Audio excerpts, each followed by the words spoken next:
मगर हां, ऋग्वैदिक जो आर्य है उनके लिए संस्कार बहुत मायने रखते हैं। ऋग्वैदिक जो वैदिक आर्य है उनमें संस्कार उनके लिए बेहद महत्वपूर्ण है।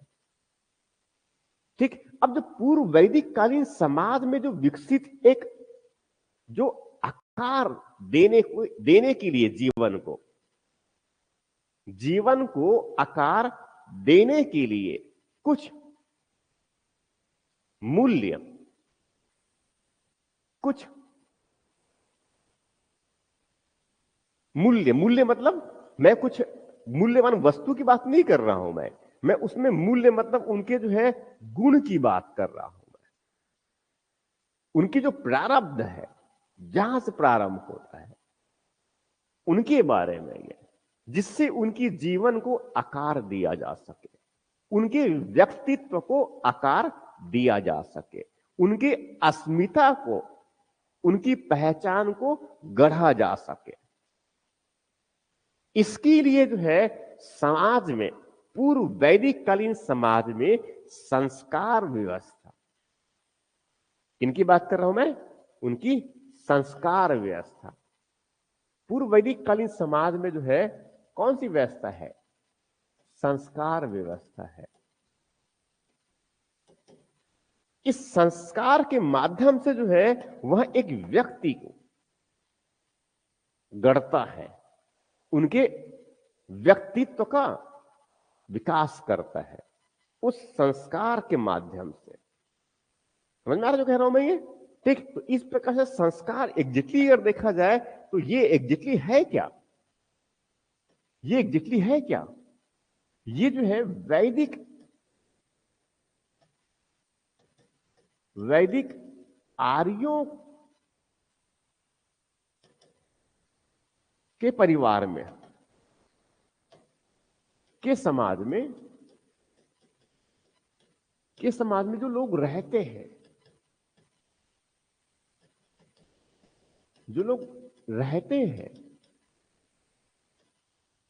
उनके व्यक्तित्व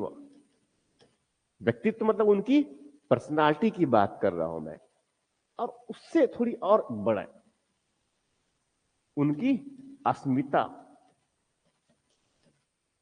उनकी आइडेंटिटी, उनकी पहचान, उनकी अस्मिता को गढ़ा जाता है। अस्मिता को गढ़ना मतलब क्या होता है, उनको आकार देना,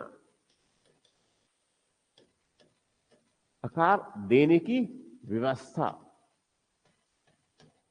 क्या है, संस्कार व्यवस्था। तो वैदिक साहित्यिक ग्रंथ, उत्तर वैदिक साहित्यिक ग्रंथ में भी, ठीक है, इसमें कितने संस्कार, 16 संस्कार। कितने संस्कार है, 16 संस्कार। तो वैदिक सामाजिक व्यवस्था में संस्कार, वैदिक जो सामाजिक व्यवस्था है उसमें संस्कार कितने हैं, 16 संस्कार है ये।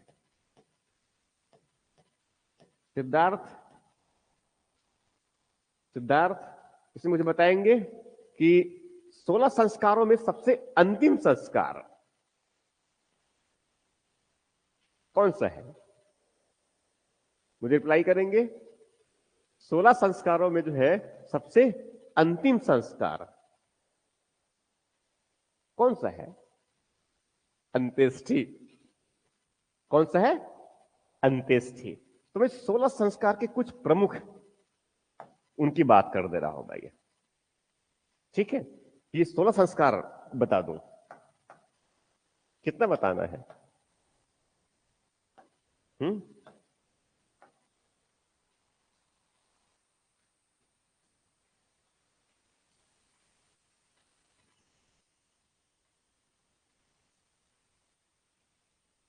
ठीक। तो उनमें जो है पहला संस्कार या फिर इसमें यहां भी ले लेता हूं, क्योंकि इसमें 16 है तो 8 यहां लिख दूंगा और 8 इस तरफ लिख दूंगा।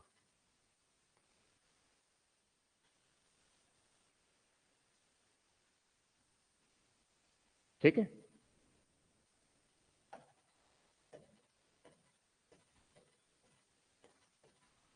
तो आप लोग इसको ऐसे फटाफट लिखते चले जाएंगे।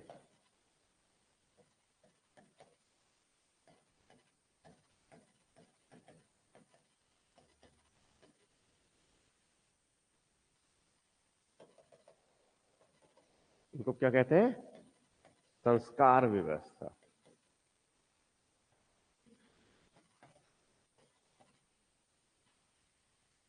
कितने हैं ये?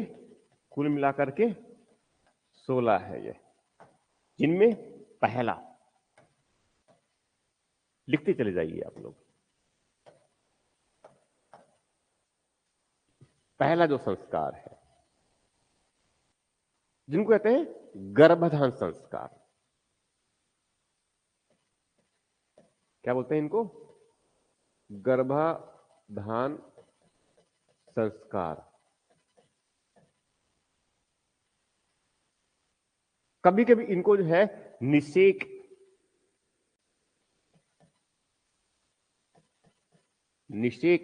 शब्द भी इनके लिए प्रयोग करते हैं।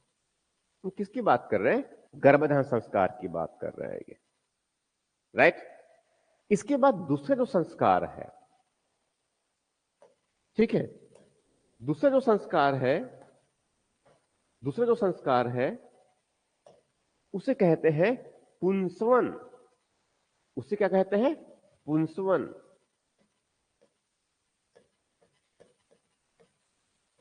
पुंसवन संस्कार। उसे क्या कहते हैं? पुंसवन संस्कार। इनमें जो है, जो गर्भधान हुआ है उसकी रक्षा और पुत्र प्राप्ति के लिए देवताओं की स्तुति करने के साक्ष्य मिलते हैं हमें। तो दूसरा संस्कार कौन सा हुआ?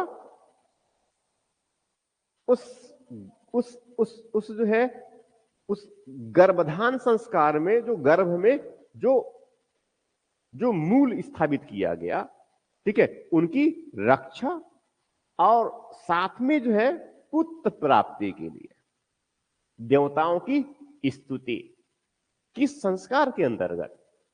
पुंसवन संस्कार के अंतर्गत ये किया जाता है। पहले संस्कार गर्भधान संस्कार, दूसरा संस्कार पुंसवन संस्कार, तीसरा संस्कार जो है सामंतोन्नयन संस्कार। किनकी बात कर रहा हूं मैं?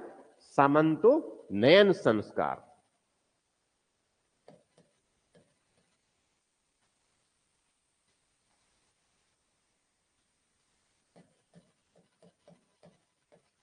सामंतोन्नयन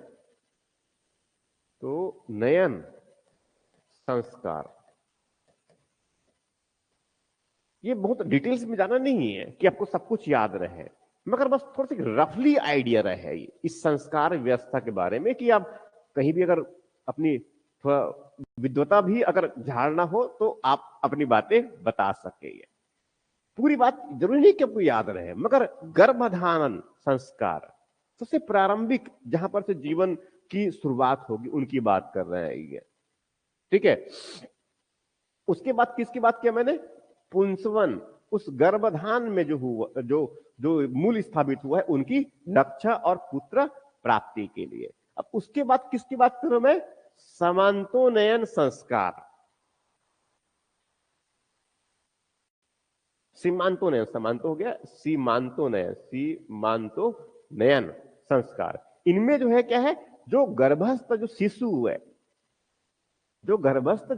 है उनके जो है मानसिक वृद्धि के लिए, इसमें उनके जो है शारीरिक और मानसिक वृद्धि के लिए क्या करते हैं? देवताओं की स्तुति करते हैं। ये शारीरिक और मानसिक वृद्धि के लिए देवताओं की स्तुति करते हैं। ये मतलब ये बच्चे का भी जन्म नहीं हुआ है उसके पहले की संस्कार की बात कर रहे हैं हम।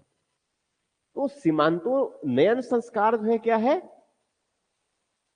तब जब बच्चे जो गर्भ में है उनकी उनकी जो है मानसिक विकास के लिए, उनके मूलतः मानसिक विकास के लिए, उनके बुद्धि के विकास के लिए, क्योंकि बुद्धि का विकास वही हो रहा है, ठीक है। तो इसीलिए जो है वहां देवताओं से जो है उनकी मानसिक विकास के लिए जो है स्तुति किया जाता है उस संस्कार के अंतर्गत। उसके बाद फिर एक जो संस्कार होता है चौथा संस्कार के रूप में, जिनको कहते हैं जात कर्म संस्कार। जिनको क्या कहते हैं? जात कर्म संस्कार। जात कर्म संस्कार में जो है शिशु का जन्म हो चुका है, शिशु का जन्म हो चुका है, और जन्म होने के बाद, जन्म होने के बाद पिता के द्वारा जो है उस शिशु को आशीर्वाद देने और शहद चटाने का कार्य किया जाता है। कौन सा है वो? जात कर्म। तो जात कर्म के अंदर क्या है? जात कर्म संस्कार व्यवस्था में क्या करते हैं कि शिशु का जन्म हो गया है, उनको पिता का आशीर्वाद मिले, पिता का आशीर्वाद देने और साथ में उनको शहद, ठीक, मीठी, उनको चटाने का काम करते हैं, ठीक है। ये कर्म है, क्या बोलेंगे इसको? जात कर्म। इसके बाद पांचवा जो संस्कार है, किनकी बात कर रहा हूं मैं? पांचवा संस्कार। तो पांचवा जो संस्कार है उसे कहते हैं नामधेय। उसे क्या कहते हैं हम? नामधेय। नामधेय या नामकरण, नामकरण संस्कार। ये तो आप जरूर जानते हैं,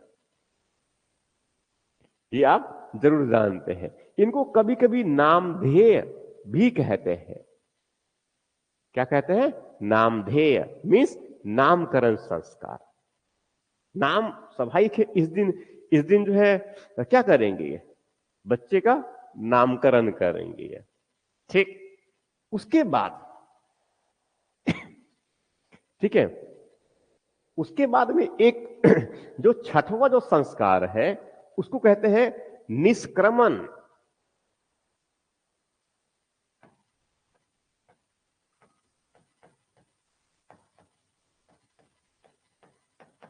उसे क्या कहते हैं? निष्क्रमण।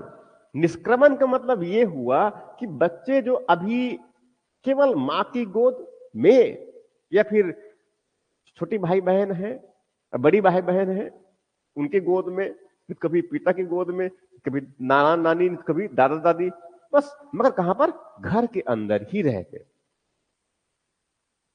घर से बाहर निकालने का जो संस्कार है, घर से बाहर निकले क्या होंगे? और लोगों से उनका मिलना जुलना होगा।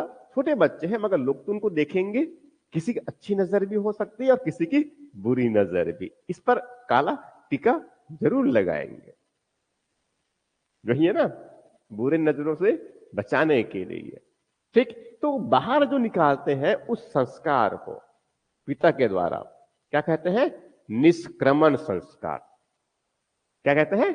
निष्क्रमण संस्कार।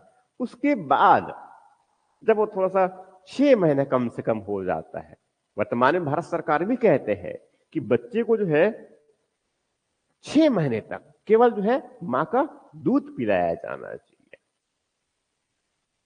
राइट। ऐसा कौन कहते हैं? भारत सरकार, ठीक है। इनके साथ साथ जो है जन्म के कुछ समय बाद भी जो है तुरंत बच्चे को जो है मां का दूध पिलाया जाना चाहिए, ठीक है। ऐसा जो है साइंटिफिकली अच्छा माना जाता है, वैज्ञानिक रूप से अच्छा माना जाता है ये। तो अब वो दिन चले गए, 6 महीने बीत गए हैं, नामकरण, अब वो सब कुछ घर से बाहर भी निकल गया, ठीक है। तो अब सबसे इंपॉर्टेंट क्या आएगा? अब उनको कुछ खिलाना है, अब उनको कुछ खिलाना है। तब क्या करेंगे? अन्नप्राशन। क्या करेंगे? अन्नप्राशन। तो 7वां संस्कार क्या है? अन्नप्राशन संस्कार। क्या है? अन्नप्राशन। तो उस दिन क्या करते हैं? बच्चे को थोड़ी सी जो है, ठीक है, क्या खिलाएंगे? उनके पिता के द्वारा, ऐसा मानते इसमें क्या है, पिता के द्वारा। इसलिए भूमिका किसकी बढ़ती जा रही है? पिता की बढ़ती जा रही है। ठीक है। हालांकि जो है वो बच्चे जो है किसके गोद में रहेंगे? मां के गोद में रहेंगे। राइट।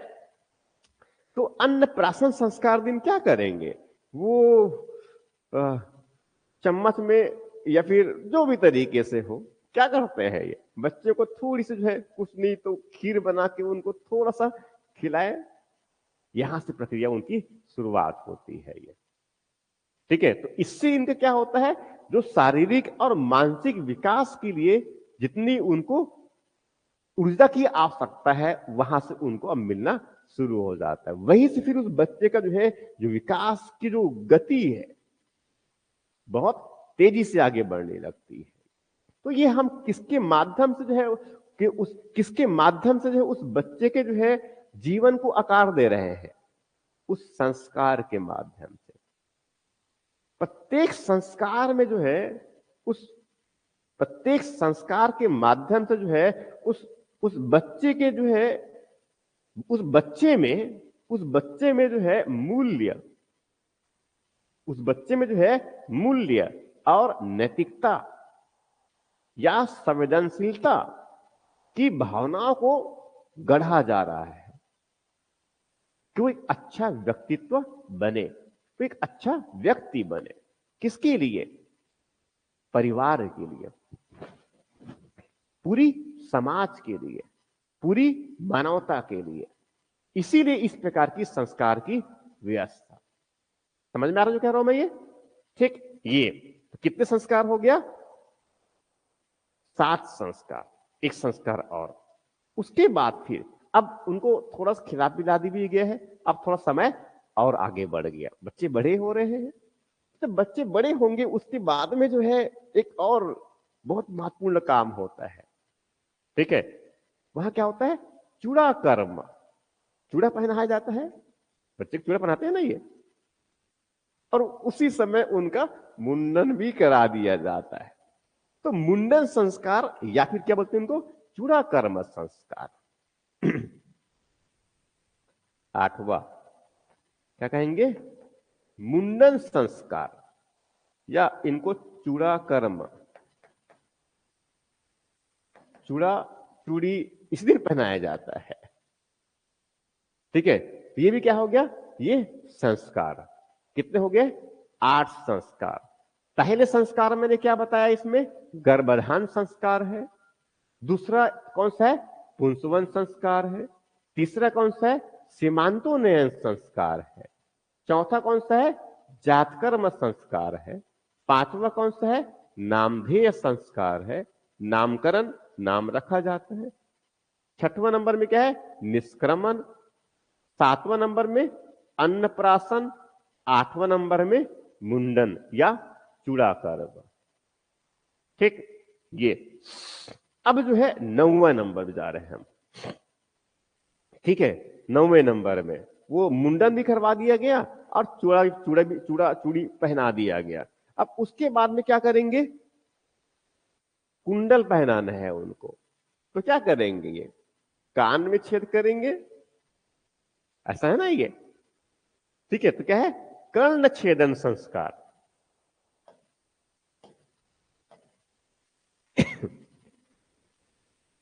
9वें नंबर में किनकी बात कर रहा हूं मैं? कर्ण छेदन। नाम से स्पष्ट है ये, कान छेदने के दर्द होते भी होंगे। ठीक है। तो समझ आ रहा ना ये? तो कितने नंबर हो गया ये? 9वां संस्कार। ठीक है। तो कितना हो गया? 9 में क्या है? कर्ण छेदन हो गया ये। ठीक। तो अब लगभग उनका घर में जो काम, एक परिवार में जो है माता पिता के द्वारा जो किए जाने थे, वो सब कुछ उन्होंने अपने दायित्व का निर्वहन कर दिया, उनको जीवन को आकार देने के लिए। तब उसके बाद जो है उनकी भूमिका, उसके जीवन को गढ़ने का, उसमें किसका आने वाला है? उनके गुरु का। किनका आने वाला है? गुरु का। ठीक, तब वहां से अब प्रारंभ क्या होगा उनका? विद्यारंभ।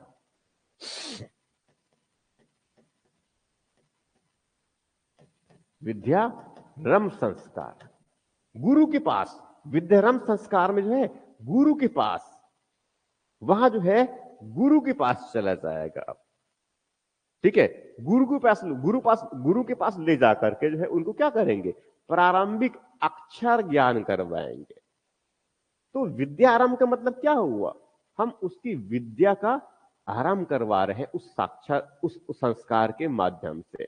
तो स्वाभाविक है सबसे प्रारंभिक जो शिक्षा देगा जाएगा गुरु से, वो किसके बारे में? अक्षर ज्ञान के बारे में। अनार के आ, छोटे आ, बड़े आ, छोटे ई, बड़े ई, छोटे ऊ, बड़े ऊ, ए, ऐ, ओ, अम, आहा। यही है ना? इस तरह से। तो क्या है? अक्षर ज्ञान। तो अक्षर ज्ञान जो है गुरु के पास कौन कौन संस्कार के माध्यम से शुरुआत होगा? वो विद्यारंभ से सरकार से शुरुआत होगा ये। ठीक, उसके बाद जो 11वां संस्कार है ये बहुत महत्वपूर्ण माना जाता है। ये उसे कहते हैं उपनयन संस्कार। उसे क्या कहते हैं हम? उपनयन संस्कार। उपनयन संस्कार जो है ये जनेऊ धारण कर, जनेऊ जानते हैं ऐसे जो पहनते हैं वो, तो जनेऊ धारण कर जो है, जनेऊ धारण कर जो है इनमें ब्रह्मचर्य आश्रम में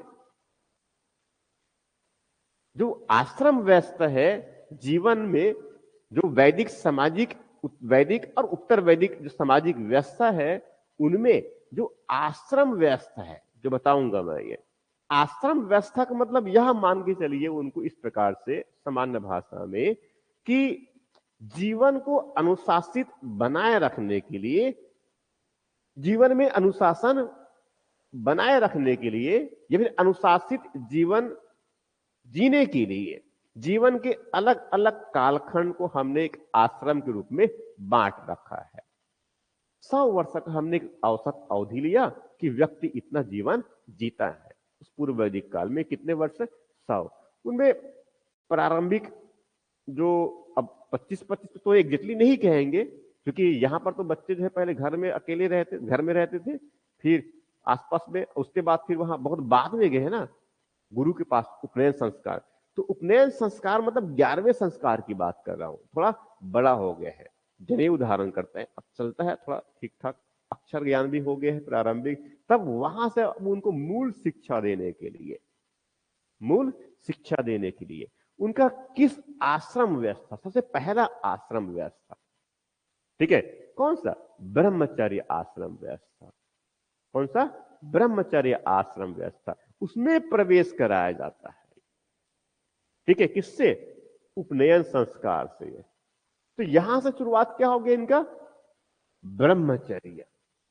तो किस आश्रम की जीवन का स्वरूप कैसा होगा उस समय?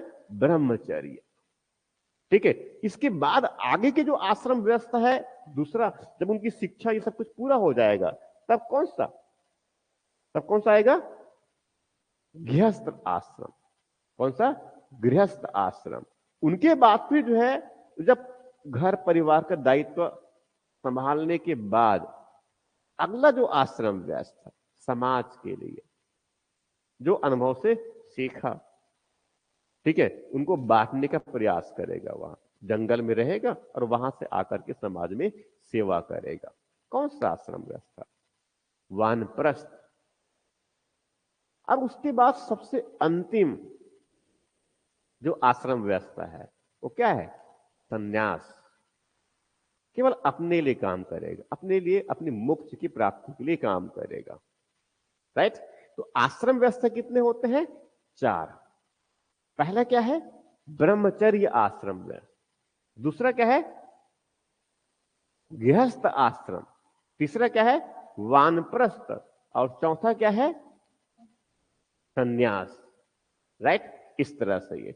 अब इसमें मैंने जो है तो यहां उपनयन संस्कार के माध्यम से, उपनयन संस्कार के माध्यम से जो है जो व्यक्ति जैसे जो बच्चा है वो अब उनकी प्रारंभिक शिक्षा के लिए जो है उनका ब्रह्मचर्य आश्रम में प्रवेश हो रहा है। यहां से किसमें? ब्रह्मचर्य आश्रम में यहां से उनका प्रवेश हुआ। अब वहां से उनकी क्या होगी? शिक्षा, गुरु के पास उनको शिक्षा देने की प्रक्रिया अब शुरुआत हुई। ठीक है, इस दिन को जनेऊ धारण किया जाएगा। तो उपनयन संस्कार का मतलब इसमें इस दिन उनको जनेऊ धारण भी करवाया जाता है। उसके बाद अब वहां से प्रारंभ होगा उनकी प्रारंभिक शिक्षा। तो प्रारंभिक शिक्षा जो है, प्रारंभिक जो शिक्षा है इनका, ये सबसे प्रारंभिक शिक्षा किसकी शिक्षा देंगे? वो वेदों की शिक्षा। इसीलिए इस संस्कार को कहेंगे वेदारंभ संस्कार। क्या कहेंगे? वेदारंभ संस्कार। ये वेदों की शिक्षा देगा ये। ठीक, तो ये क्या है? वेदों के आरंभ करने का। उसके बाद फिर एक होता है समावर्तन संस्कार। वेदारंभ के बाद क्या है? समावर्तन। क्या कह रहा हूं मैं? समावर्तन। तो जो समावर्तन संस्कार है, ये जब उनकी शिक्षा पूरी हो गई है, जब उनकी शिक्षा पूरी हो गई है, तो जब शिक्षा जिस समय वहां प्राप्त कर रहा था गुरु के आश्रम में रह करके, तो स्वाभाविक है उनको उस गुरु की खाने पीने की व्यवस्था कौन करेगा? गुरु के लिए खाने पीने की व्यवस्था कौन करेगा? उनका शिष्य। तो गुरु और शिष्य की परंपरा है, तो गुरु तो उनको शिक्षा देने के बस काम कर रहा है ना, तो वह तो उत्पादक काम नहीं कर रहा है कोई। उनके लिए भोजन की व्यवस्था कौन करेगा? शिष्य। बहुत बड़ा भी नहीं है, कोई छोटा है और कोई बड़ा है। तो अगर वहां उत्पादन नहीं कर सकता तो जाकर क्या करेगा? वो भिक्षा मांगकर प्राप्त अन्न लेके आएगा। राइट, ये सब। तो भिक्षा अगर मांगने जाएंगे तो छोटा सा कमंडल लेके जाएंगे और साथ में छोटा सा दंड। पूरी जिनका जो है गुरु और शिष्य जब तक उनके सानिध्य में है तब तक वो दोनों उनके साथ में रहेगा ही रहेगा। समझा ना? नहीं है। मगर अब उनका जो विद्या लेने का जो पूरी व्यवस्था चल रहा था विद्या आरंभ संस्कार से, ठीक है, अब वो क्या है? लगभग पूरा हो गया। ठीक है, तो अब समावर्तन संस्कार के अंतर्गत क्या करेंगे? वो उस कमंडल और साथ में वो जो दंड, ठीक है, ये धारण किए हुए थे, अब उनको जाकर नदी में उनको विसर्जन कर देगा। क्या है? समावर्तन संस्कार है। ठीक, उसके बाद जो है अब घर पहुंच गया, लगभग 24-25 साल के हो गए हैं और 25 साल मान लीजिए ये। वहां से जो एक नई और बहुत महत्वपूर्ण जो है संस्कार, 14 नंबर के संस्कार। कौन सा? विवाह संस्कार।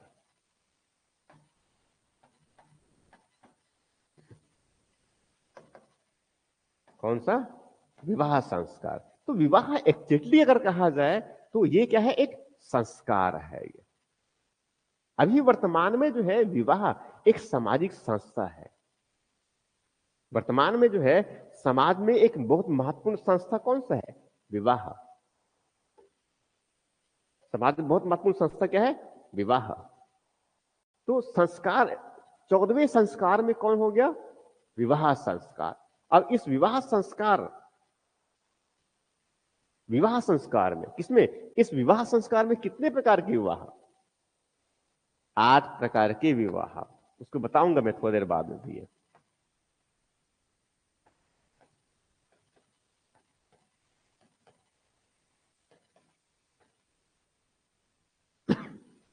8 प्रकार की विवाह। ठीक, तो यहां पर अब यहीं से उनका प्रवेश कहां पर हो रहा है? यहीं से उनके प्रवेश कहां पर हो रहा है? गृहस्थ आश्रम में।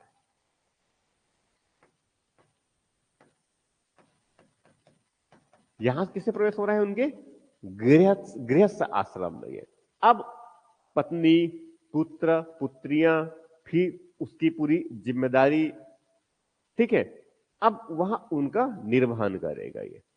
ठीक है, कब तक? कब तक? 50 वर्ष की आयु पूरा होने तक। तो पहले की 25 वर्ष अगर देखा जाए तो क्या है, कौन सा है? नहीं, पहले के लगभग 25 वर्ष मान के चलो ऐसा ही है। उपनयन संस्कार के बाद, शिक्षा के पास पहुंचने के बाद में, ये गुरु के पास पहुंचने के बाद क्या बोलेंगे उसको? ब्रह्मचर्य। उनके बाद फिर 25 वर्ष से लेकर 50 वर्ष तक क्या है? गृहस्थ आश्रम। उसके बाद फिर 50 से फिर 75 वर्ष वानप्रस्थ, 15वां संस्कार वो क्या है? वानप्रस्थ। क्या है? वानप्रस्थ था है, क्या है? वानप्रस्थ। तो वानप्रस्थ में क्या होगा? 75 वर्ष की आयु में, 75 वर्ष की आयु में, इस आयु में जो है व्यक्ति, मानव जो है, व्यक्ति कहां चला जाएगा? गृहस्थ, जो जो गृहस्थ आश्रम था उनको त्याग करके अब वहां जो है वन की ओर गमन करेगा।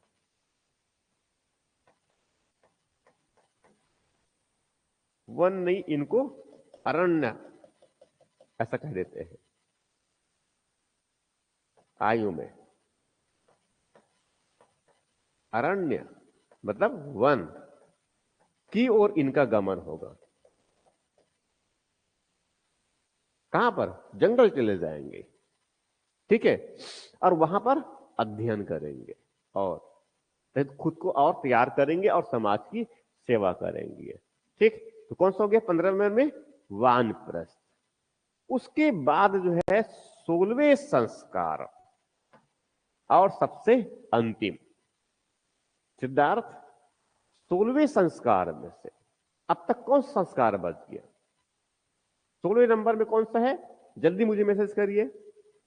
और सुशीता, आप भी मुझे मैसेज करिए। 16 संस्कार में जो है पहले से लेकर मैंने जो है 15वें तक बता दिया। अब उसमें जो है मुझे सबसे लास्ट जो बचा हुआ है, ठीक है, वो मुझे मैसेज करके बताएंगे। सिद्धार्थ, आप बताइए, मेरी आवाज पहुंच रही है? अंतिम, हाँ अंतिम ही पूछ रहा हूं मैं, सबसे अंतिम ही पूछ रहा हूं मैं। सबसे अंतिम जो 16 संस्कार में सबसे जो अंतिम जो संस्कार है उसे क्या कहते हैं?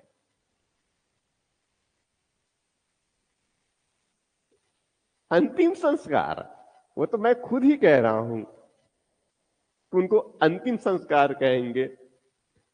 तो अंतिम संस्कार का नाम क्या है? क्या कहेंगे उसको? अंत्येष्टि। क्या कहेंगे?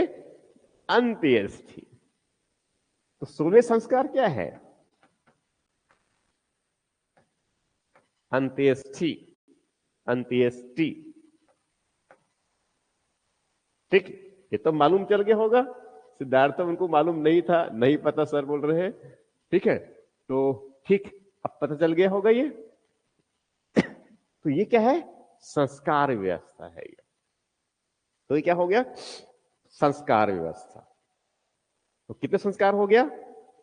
16 संस्कार हो गया ये, ठीक है। अब 16 संस्कार में जो है सबसे पहले मैंने क्या बताया? गर्भधान संस्कार, ठीक है, बच्चे का गर्भधान होगा। उसके बाद फिर दूसरा कौन सा है? पुंसवन संस्कार, ये बताया मैंने। पुंसवन संस्कार में जो है उसमें वो गर्भ की रक्षा के लिए और पुत्र प्राप्ति के लिए इसमें कामना किया जाएगा, देवताओं की स्तुति किया जाएगा, ठीक है। उसके बाद फिर किसके बात कह रहा हूं मैं? कौन सा बताया मैंने? सीमांतोन्नयन संस्कार। इनमें क्या है? गर्भस्थ में शिशु के मानसिक विकास के लिए देवताओं से प्रार्थना किया जाएगा। उसके बाद फिर किसके बात किया मैंने? जातकर्म संस्कार, ठीक है, जिनमें जो है बच्चे का जन्म हो गया, अब उनको शहद चटाने का जैसा काम करना है, ठीक है। और उसके बाद फिर मैंने क्या बताया, नामधेय संस्कार।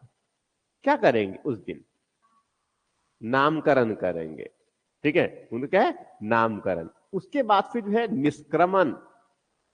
निष्क्रमण, निष्क्रमण मतलब क्या है, घर से बाहर निकालना है। तो कौन बाहर निकाल के उनको, पिता। मां की बात नहीं हो रही है। देखो समाज में कैसी असमानता है ना। पूर्ववैदिक कालीन समाज में तो असमानता है ना। ये आशीर्वाद किसके देने की बात कही गई है, पिता के, ठीक है, मगर माताओं के बारे में बातें नहीं है, ठीक है। उसके बाद बाहर निकाल दिए तो आस पड़ोस वाले भी देख गए कि इनके यहाँ बच्चे हैं, ठीक है, और काला टीका और वो काले रंग की चूड़ी जरूर पहनाएंगे और यहां पर भी थोड़ा सा पहना देंगे। तो एक साथ क्या हो रहा है, वो संस्कार मतलब वैदिक वाला आ गया। ये वैदिक परंपरा का हिस्सा है, समझा ना नहीं है। उसके बाद फिर जो है ये, वो जो है, जो ये देवताओं को तो प्रसन्न करने के लिए उसने जो है सब कुछ स्तुति स्तुति कर भी रहे हैं। तो किनके सब देवताओं को प्रसन्न कर रहे हैं, ये वैदिक आर्यों के देवताओं को प्रसन्न कर रहे हैं ना। तो अनार्यों के देवताओं को प्रसन्न करने के लिए क्या करेंगे, कुछ तो करेंगे ना, कि बच्चे के वहां सुख सुविधाओं के लिए और उनकी सुरक्षा के लिए भी वहां काम करें, उनको कोई नुकसान ना पहुंचाए। इसीलिए प्रेतों की मां,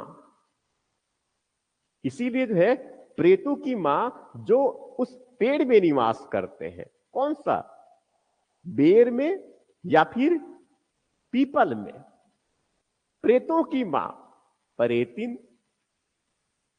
समझ में आ रहा है ये, वहां भी जाकर चूड़ियां सिंदूर और बहुत सारे चढ़ाते हैं, जिन बच्चे को पहनाया जाता है उसी दिन।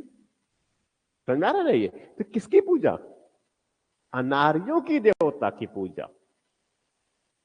समझ में आ रहा है जो कह रहा हूं मैं ये। तो इस प्रकार से जो है दोनों एक साथ, एक आर्य परंपरा और उसके साथ साथ क्या है, अनार्य। इसका मतलब ये ऐसा प्रतीत होता है कि ऋग्वेद कालीन जो समाज है उसमें ये वैदिक आर्य और अनार्य, ये दोनों आसपास एक साथ मिलजुल करके रहते हैं।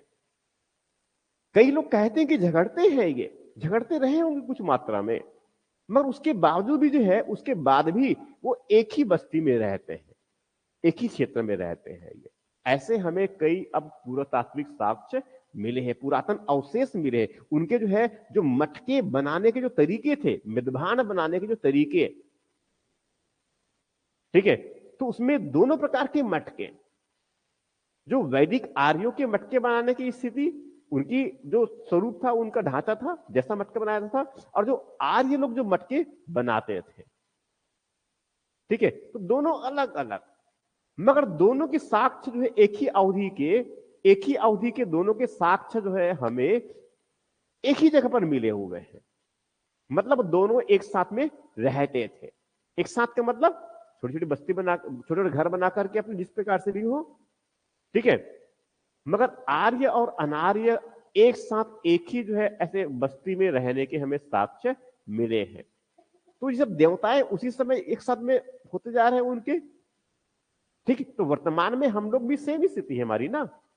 तो हमारी जो है सामाजिक व्यवस्था में किसका हिस्सा आ रहा है वो, तो ये सब किसकी, ये भारतीय जो समाज, वर्तमान जो भारतीय समाज है, उनके ये स्वरूप को विकसित करने की प्रक्रिया शुरुआत हो गई यहां से। वर्तमान में ये सब हमारे समाज का हिस्सा है, ठीक है। तो वो वैदिक परंपरा की निरंतरता, कंटिन्यूटी यहां तक है। ये क्या है, उनकी कंटिन्यूटी यहां तक है।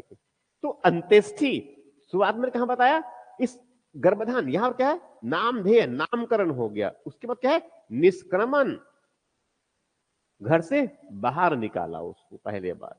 फिर अन्नप्राशन, क्या किया, उनको बच्चे को खीर खिलाया। फिर मुंडन काम, मुंडन, मुंडन करा दिया गया, चूड़ा कर्म। उसके बाद कर्ण छेदन संस्कार, कर्ण छेदन कर दिया उनका ये, ठीक है। और वहां से पकड़ा देंगे, क्या पकड़ाएंगे, कर्ण छेदन के बाद क्या करेंगे उनको वो, ठीक है। अब उनको बाहर निकालेंगे, किसके लिए, किसके पास जाएगा, विद्यारंभ संस्कार, वहां जाएंगे। फिर वही उपनयन संस्कार, जनेऊ धारण करके उनको कहां पर, ब्रह्मचर्य आश्रम में प्रवेश करवाएंगे। वहां उसके बाद उनको वेदों का आरंभ, वेदारंभ, वेदों का अध्ययन के लिए, ठीक, अध्ययन शुरुआत हुआ। तो सबसे पहले सीधे किसको पढ़ रहे हैं? वो वेद को पढ़ रहे हैं, जिनकी भाषा कैसी है, सुन सुन करके जो है उनको रट्टे मारना है। हर दिन जो है सुबह उठ करके जो है क्या है, रट्टे मारना है ये, क्योंकि अभी ये लिखना नहीं जानते हैं। लंबे समय तक वेदों को बस मौखिक रूप से बोल बोल करके जो है एक पीढ़ी से दूसरे पीढ़ी बस याद करते करते वो पहुंचा रहे हैं। राइट? मूल वेद, मूल ऋग्वेद में एक्चुअल में क्या लिखा गया था हमें वास्तविक में पता नहीं है। वेद की जो पांडुलिपि जो है भारत में जो सबसे प्राचीन मिलती है, वेद की पांडुलिपि की बात करो, वेद की पांडुलिपि मतलब उनकी जो मूल मूल जिसमें जिसको लिखा गया सब पहले लिखा, जो साक्ष्य हमारे पास जो है वो 11वीं सदी का है।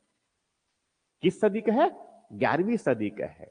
उसके पहले के जो है हमें कोई लिखी हुई साक्ष्य प्राप्त नहीं है। मूल उनकी जो पांडुलिपि है, मूल पांडुलिपि मतलब क्या है? मूल पांडुलिपि जो कह रहा हूं समझ में आ रहा है? ये मतलब मूल किताब जिनको लिखा गया, समझ में आ रहा है? ये तो मूल वो कब से, कोई 3000 साल पहले, 3000 ईसा पूर्व, ईसा से 3000 पहले की बात कहते हैं, कोई 1500 साल पहले की बात कहते हैं।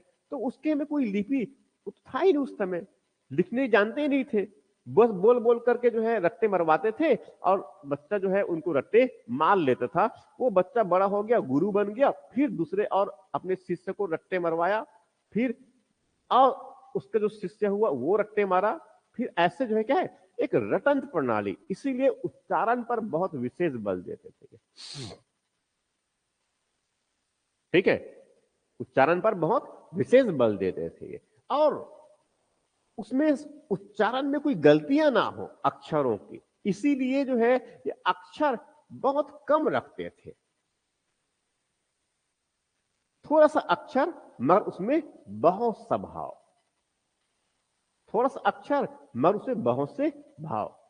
उसको और छोटा करने के लिए, एकदम सूत्र रूप में पिरोने के लिए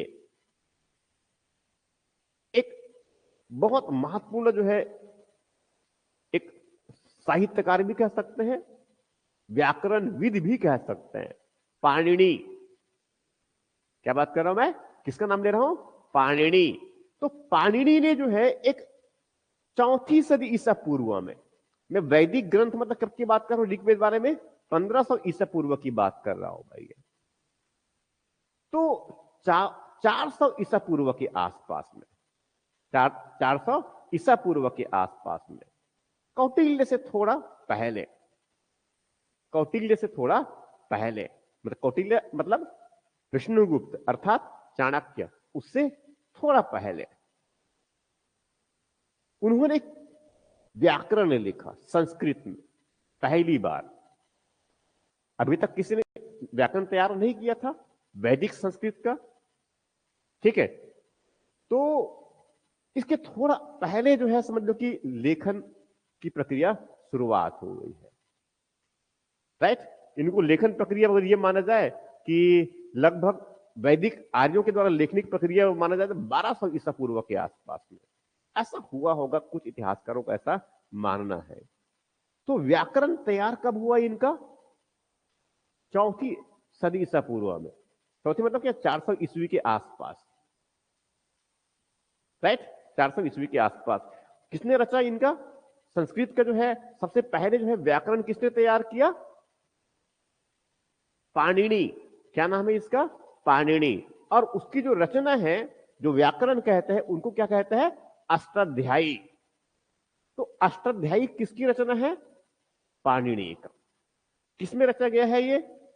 संस्कृत में, वैदिक संस्कृत में। ये इसमें लिखा किसके बारे में है? ये संस्कृत का व्याकरण है, ये संस्कृत का व्याकरण। और व्याकरण का मतलब संस्कृत में, संस्कृत के व्याकरण का मतलब क्या?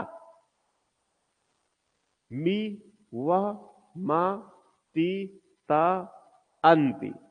पढ़े हैं? गच्छामि गम धातु का, ठीक है, तो गच्छामि, गच्छावह, गच्छामः, गच्छसि, ये सब पढ़ते हैं ना ये। तो ये सब क्या है? व्याकरण। ये किसमें? संस्कृत के व्याकरण है ये। तो इस प्रकार से क्या हुआ? संस्कार।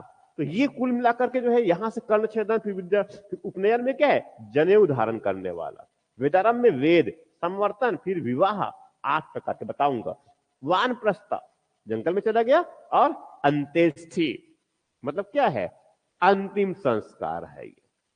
और अंतिम संस्कार में जो है एक व्यवस्था होता है, या तो उनको समाधि दफन करके बना दिया जाएगा, या फिर उनको दाह संस्कार कर दिया जाएगा। दाह दाह और दाह अंतिम दाह, समाधान बोलते हैं, दाह दाह समाधान।